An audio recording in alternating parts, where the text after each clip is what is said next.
नमस्कार मंडळी, मराठी भूतांच्या गोष्टी या युट्यूब चॅनलवर आपले स्वागत. आजच्या आपल्या कथेचा विषय आहे प्रोफेसर.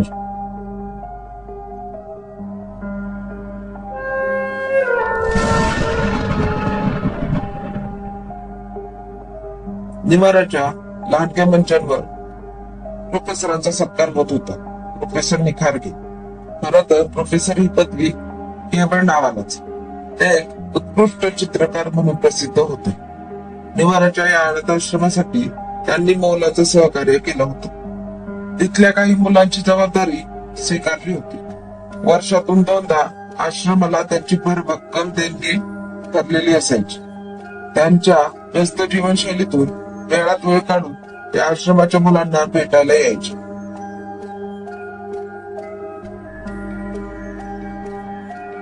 प्रोफेसरांचं भाषण संपलं.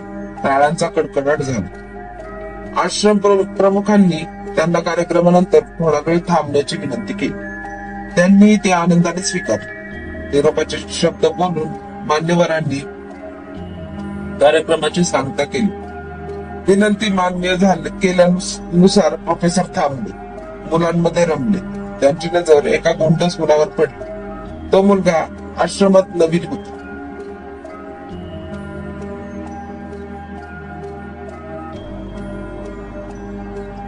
सर, हा मुलगा कोण? हो, तो होय. तो परवाच आला इथे. पुन्हा गरीबाने सोडले त्याला. आमच्या नकळत. तशी सोयही आहे आपल्याकडे, तुम्हाला माहीतच आहे. तरी बऱ्यापैकी रुळलाय म्हणायचा इथे. बरं, मी त्याचं पोर्ट्रेट करू शकतो का? करा की. काय विचारणं झालं? तुम्हाला वेळ आहे आता? म्हणजे तुम्ही थांबताय आता? आश्रम प्रमुखांनी हसत विचारणा केली.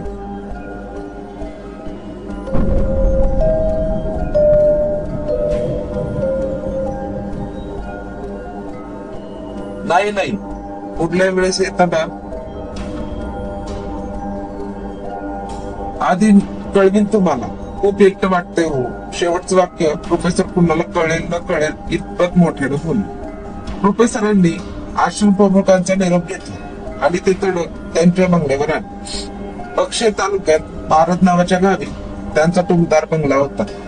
गाव कसलं ते एक प्रकारचं रानच होतं. त्यांचा हा बंगला शहरापासून फारच लांब होता. त्यांच्या बंगल्यावर त्यांचा नोकर आणि ते असे दोघेच राहत.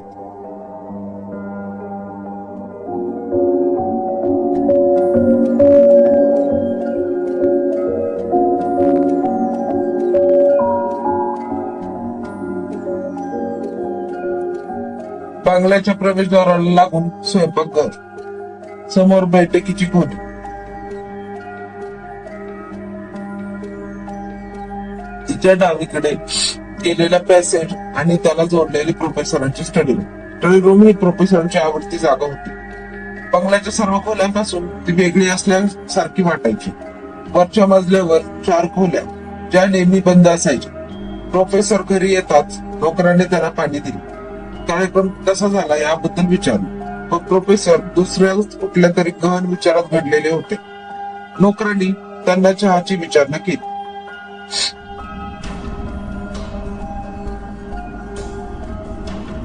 त्यांना चहा ठेवायला सांगून ते त्यांच्या स्टडी रूम मध्ये निघून गेले. पॅसेज मध्ये मंद दिवे लागले होते.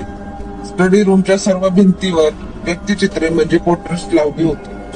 त्यातल्या काही चित्रातील व्यक्तींचे चेहरे उतरले होते. ओढल्यासारखे वाटत होते.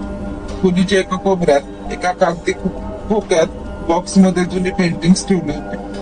प्रोफेसर कितीतरी वेळ त्यांची स्वतःची चित्रे निरखत होते.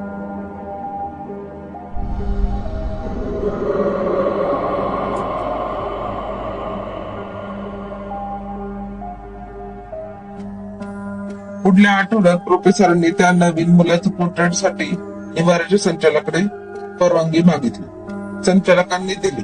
परंतु जेव्हा प्रोफेसर आश्रमातल्या मुलांचे पोर्ट्रेट करायचे त्याच वेळेस आश्रमातील मुलांची तब्येत बिघडायची. वर्षाकाठी किमान एखादं तरी मूल आजारी पडून दगावत होतं. आजार काहीच नसायचा. ते नुसतंच अशक्त होऊन खंगत जायचं आणि एक दिवस तर पडून त्याचा जीव जायचा.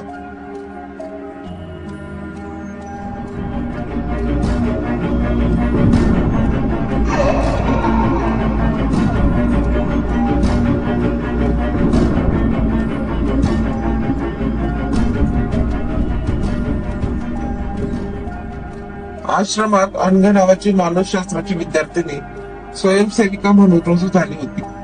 सध्या प्रकाशझोतात आलेल्या मुलांचा मृत्यू, प्रश्न आणि ते स्वतःच्या जन्माचा उमग तिला शोधायचा होता. एकाच आश्रमात राहून ती दोन्ही कामे साधणार होती. अनघा ही निवाऱ्याची तरुण स्वयंसेविका. प्रोफेसरांचं निस्पृह वागणं तिला आवडलं होतं. प्रोफेसरांची गाठ घ्यायची असं मनाशी ठरवून ती त्यांच्या येण्याची वाट पाहत होती. प्रोफेसरांचा स्वभाव थोडा विक्षिप्तच होता.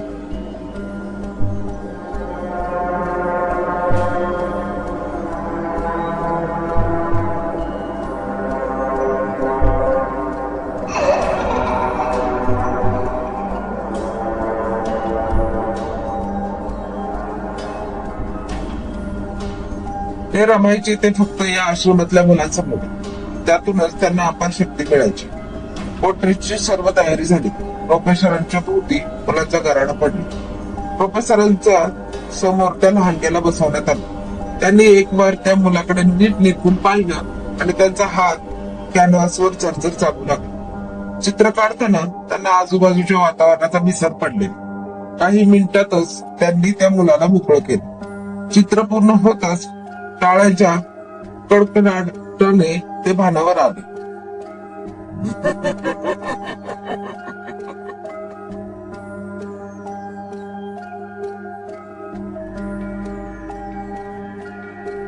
घाईघाईने सर्व चित्र सोप्या मागे ठेवू लागले. तेवढ्यात खोलीवरचा दरवाजा उघडला. बाहेर प्रोफेसर उभे होते. अनघा काही न बोलता खोली बाहेर पडली. झाल्या प्रकाराचा प्रोफेसरांना खूप राग आला होता. अनघाला सूट दिल्याचे तिने गैरफायदा घेतला होता. अनघा त्या क्षणी तिथून बाहेर पडली. यावेळी प्रोफेसरांनी तिला अजिबात आठवले नाही.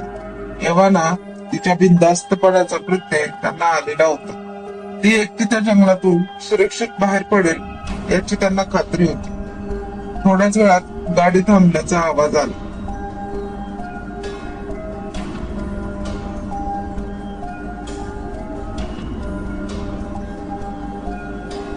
काही क्षणातच पुन्हा चालू झाल्याचा आवाज आला. अनघा तिथून निघून गेली होती. गेल्या दिवसापासून प्रोफेसरांना एक विचित्र अस्वस्थपणा जाणवू लागला होता. दिवस रात्र बेचैनी असायची. खाल्लेले अन्न गोड लागत नसे. त्यांच्या नोकरांनी त्यांना डॉक्टरकडे जाण्याचा सल्ला दिला, पण प्रोफेसरांनी तो उडवून लावला. प्रोफेसर अजूनही निरोगी होते. नियमित व्यायाम व योगमुळे त्यांनी उतारवयातही स्वतःला चपळ ठेवले होते. स्वतःच्या आहारावर त्यांचे पूर्ण नियंत्रण होते.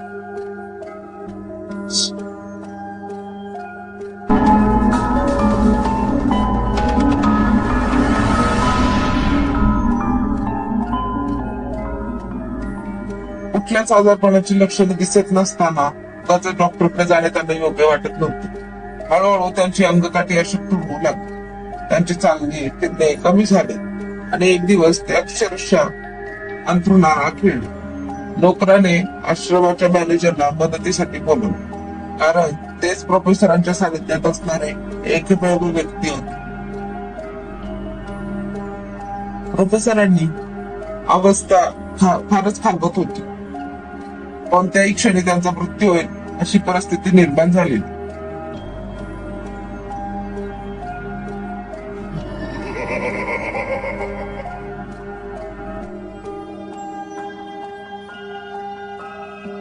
अनघाला ही बातमी समजतात ती तडक प्रोफेसरांच्या बंगल्यावर यायला निघाली.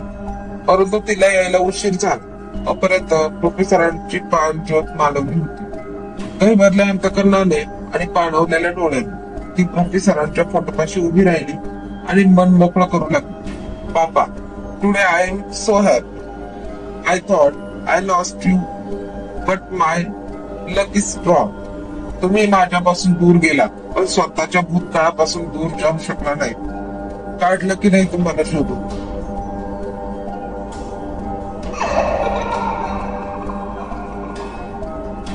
इंडियात आले तेव्हाच मला काही वेगळ्या वाईब्स मिळत होत्या.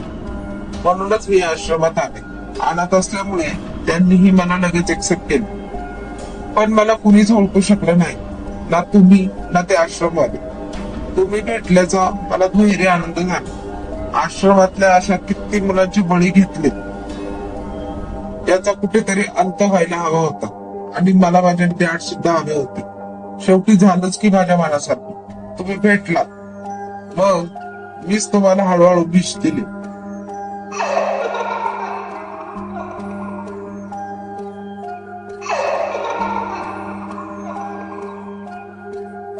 आता आश्रमातील सगळी मुलं सुटतील.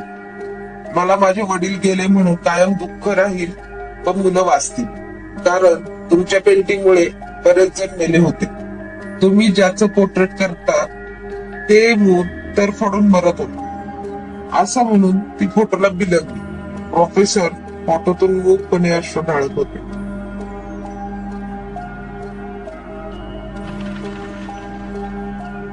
धन्यवाद.